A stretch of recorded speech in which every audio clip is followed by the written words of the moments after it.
Tässä on sulle 4 syytä, miksi käyttää säätöklippejä tai adjustment-klippiä sinun videoprojektillasi. Lähdetäänpä hommi. Ensimmäinen. Asetuksien säätäminen. Tämä löytyy siis efektikirjastosta. Otetaan se tänne videoiden päälle. Laitetaan se oikean kokoiseksi. Painetaan sitä. Ja täältä voidaan sitten säätää videoasetuksia. Tuosta vaikka zoomia. Niin se vaikuttaa sitten kaikkiin näihin klippeihin. Toiseksi.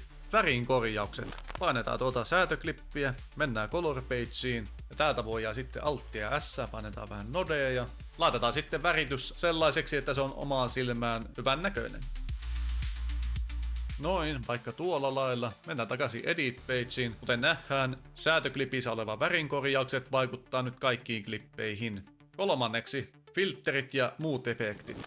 Täältä efektikirjastosta voi ottaa vaikka filteri, voi ottaa vaikka camera shake-efekti. Laitetaan se haluamaan muotoon. Kuten näkyy, tämä camera shake-efekti vaikuttaa nyt kaikkiin klippeihin. Ja neljänneksi, säätöklipin tallentaminen myöhempää käyttöä varten. Tämähän tapahtuu sillä lailla, että mennään tänne vasemmalle ylös. Täällä on nämä 3 pistettä. Painetaan sitä ja täältä sitten Show Power Pins.